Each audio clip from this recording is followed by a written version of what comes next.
It's a great honor and privilege to be here today, standing here in the midst of these great people and talking. After people like this, I don't even know what to say. But it's all good. I came in here and I was like, okay, what am I going to do? When I saw the CBN governor, I was like, what am I going to say? Actually wrote on my PM, what am I going to say after this guy? Are you kidding me? I wrote on my PM and people were like, man, don't worry, chill, you just do what you have to do and all that stuff. And I went to actually leave till I saw Emmanuel, the host of the event, and I got inspired to come up here and talk because he is a product of my achievement, I would say. I'm still a teenager. I think I'll call myself a youth teenager or a young adult because I'm young in heart, I'm a teenager in heart, and I'm still young actually. I'm sounding like I'm old. I'm young, very young actually, but I don't tell anybody my age because it's bad for business. So basically, if I can stand here today to talk, that means everybody in this room has an opportunity to be whoever they want to be. I'll call myself someone or somebody that has been neglected and discriminated. I don't have HIV and AIDS. Discriminated in the sense that what I do, I am a dancer. It is funny where we have the CBN governor standing here, we have Mr. Simeon, we have Babangida's daughter, and they have Bright Jaja, a dancer. Weird. Do you understand? I've always felt inferior, like I wasn't good enough or anything. Because how sad is it when you go for an event and people just look at you and you, let's say everybody's introducing themselves. Okay, I'm a banker. My name is Fred, and I'm the bank manager of Fortis or whatever bank. And this one comes and say I'm a lawyer, and this one comes and say I'm a doctor. And I come and I say I'm a dancer, professional dancer. And they're like, are you kidding me? Like seriously? That's what you do for a living? I'm like, yeah, that's what I do. You know, it's very sad. Or a meeting where you know that you know everything. I know I have ideas. I know I'm good. And I'm in a meeting and everybody's talking and everybody's, doing stuff and everybody's bringing up ideas. And I just raise my hand. Hello, I have something to say. I'm like, hey, we're not dancing here. Just shut up your mouth. It's sad. It feels really, really sad. But I didn't hold on to those things because I knew I had a focus. I knew I had something. Simeon came here and said something, that a musician just bought a Porsche, 50 million naira, and crashed the Porsche and bought a new one, a better one actually. And basically, recently, that same guy ordered an ATM in his house. I'm saying this online. I'm not going to call the guy's name, but I guess you guys know him. He went to a club and he bought stuff and all that, and it was like 1.3 million naira, I don't know, bill or something. And he was like, I don't have enough money, and was pissed because it was embarrassing to him. And the next morning he calls his Zenith Bank and said, please, I need an ATM in my house, my own personal ATM. That is success. This guy is a musician. How many bankers have ATM in their houses? How many doctors have ATM in their houses? How many doctors will crash a Porsche? Not even a Porsche.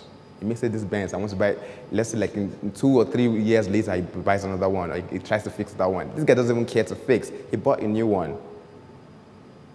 These people could have been doctors.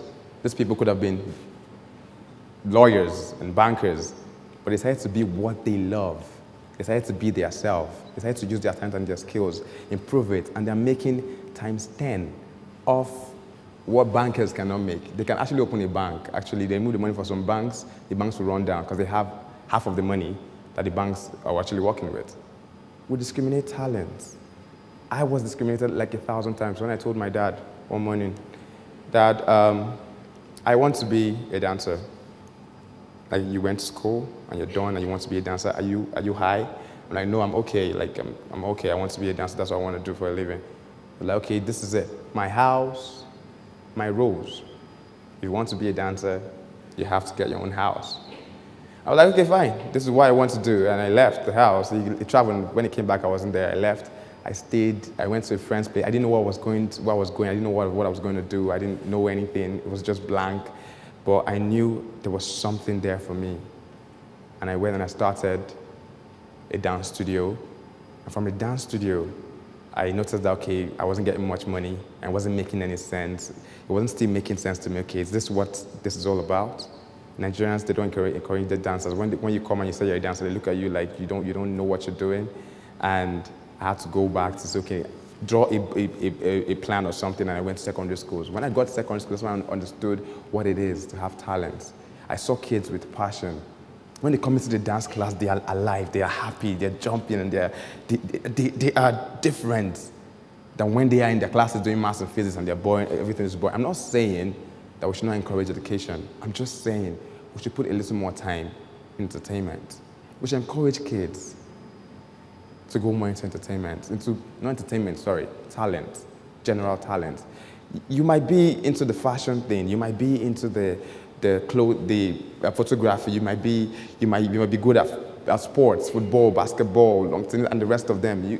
There's so many talents that we have in the world. God has given us a lot of things. You might all you need to do is just choose one, work on it, be what you can be, and that's it. It is not easy. I worked with the president kids for a whole week. And I'm not going to say it like it was a normal thing, but it's not normal to be in the president in the villa for a whole week, man. Trust me.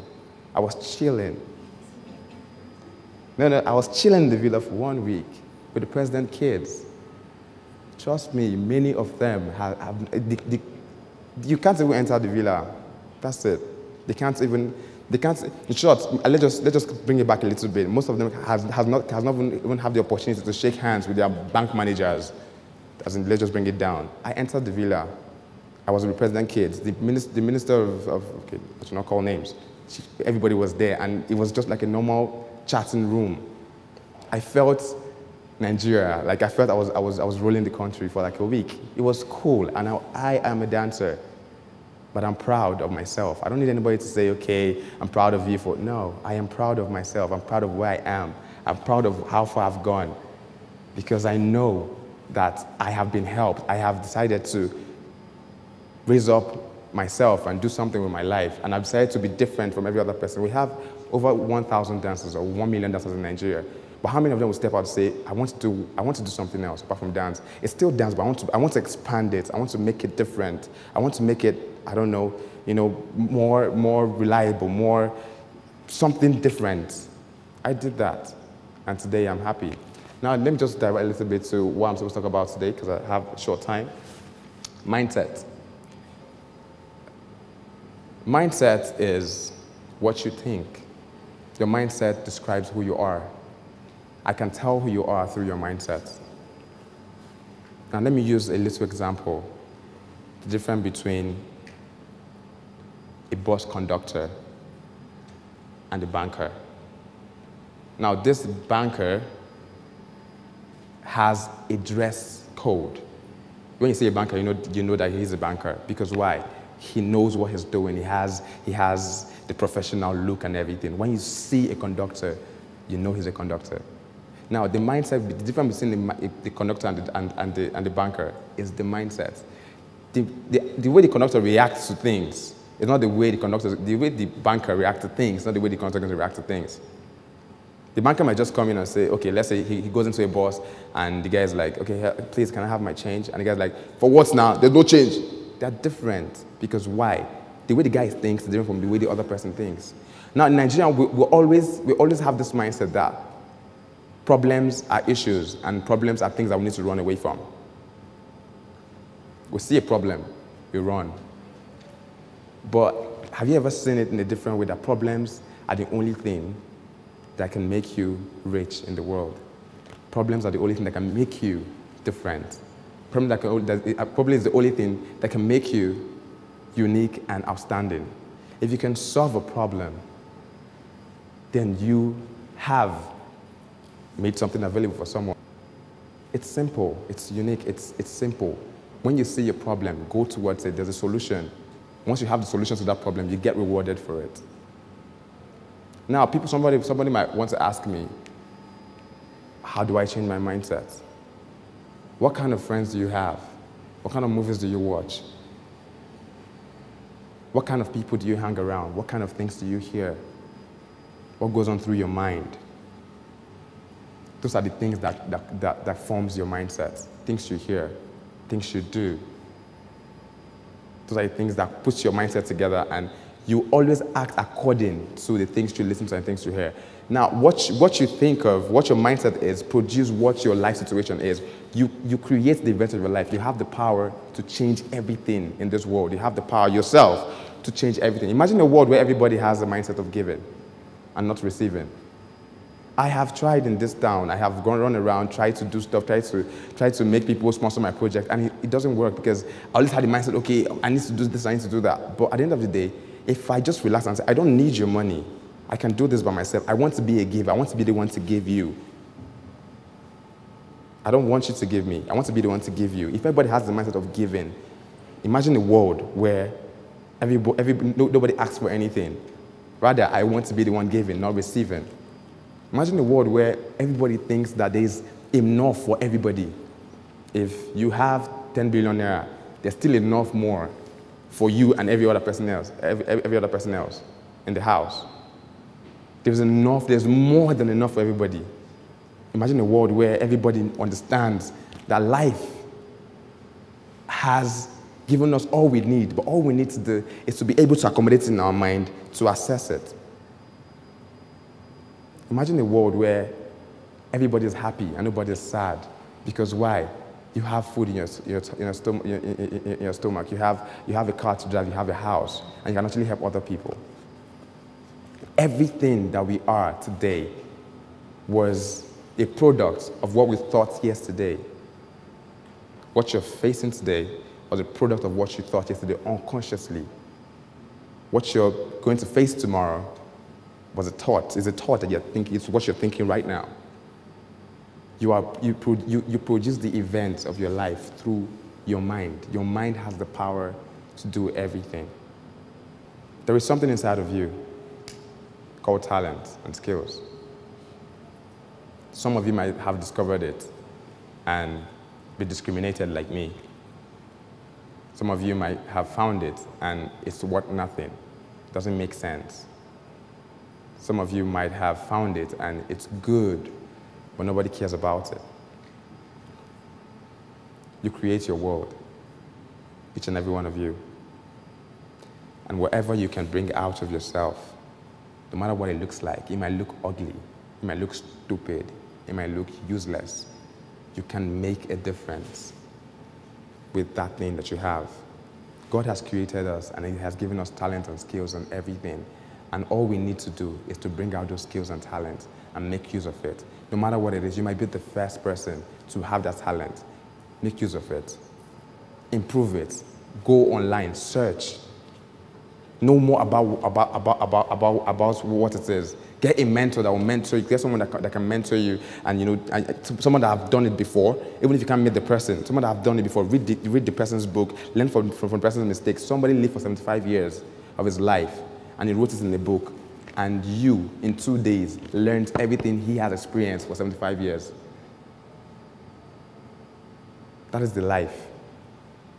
Once you have all those things, together, all those things that you want to do, you have the implements of it, you have the words, you have the pictures of what you want to do. You attract like-minded people that will make that thing possible. The moment I started calling myself a governor, I forgot to say the story. The moment I started calling myself a governor, I just changed my DP one day. Like after I won the IE awards, I was like, okay, fine, man. If I can get this much votes, that means I can actually be a politician. And I decided to start calling myself, I changed my name from Bright Jaja on my BlackBerry to Governor Bright Jaja. And then next week, I got a call from the State House. Now, I'm not joking. That's how it happened. Because I started having the mindset of a politician. And I started getting politicians. I got a job for the Ministry of Finance to do like a couple of, my dancers had to perform there. I started attracting politicians, government, and all the stuff. They started coming to me, like mine. I just decided to focus on the things. I don't read newspapers, it's boring. Because sometimes they just write some things that are not in the dictionary. You check and it's not there. Like, where did you get these words from? It's long and it's boring, it doesn't make sense to me. But I tried reading the newspaper because I wanted to be a politician so I can know what's up. with Nigeria, actually. Then I started attracting, started following up these people, the government people, what they're doing now, what the next thing is supposed to be. I saw a problem, which is everybody having different mindsets and everybody having different ideas and everybody having different thoughts about life. And I decided to do something that will bring everybody together, which is the Power of Nigeria Dance for Peace project, where everybody can come together on the 1st of October, 10,000 people, that's what we're looking at, to dance for peace. Something that nobody has ever done before. It's going to be the biggest flash mob in Africa. And I'm working towards it. And I will really, really be glad if everybody in this house can be part of it. So our idea here is to get 10,000 people, put the video online. People get to download the video, watch the video, learn the steps. On the day of the event, you just come out. Once you hear the music play, you just dance. And the world gets to hear that. We are not really fighting ourselves. We are not selfish. We don't hate ourselves. We don't kill ourselves. We love ourselves. We are brothers and sisters. We enjoy having ourselves. We enjoy having our own company. That's what I'm trying to do. And now, if I didn't see a problem, which everybody's complaining that, okay, there's a bomb blast here, and there's this there, and there's that there. If I saw the problem, and I didn't complain that, oh, these guys are going to be scared and all that stuff, I started to look for a solution to it. If you can get 10,000 people to come and dance, and it's viewed online and on air and everything, those people causing those troubles, they are going to sit down and think. Trust me, they're going to sit down and rethink. So I'm going to round up with this. Your mindset has the power to heal you and also has the power to kill you.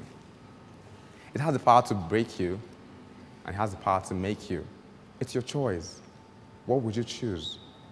To live right, to see things positively, to understand what life is and create your own life.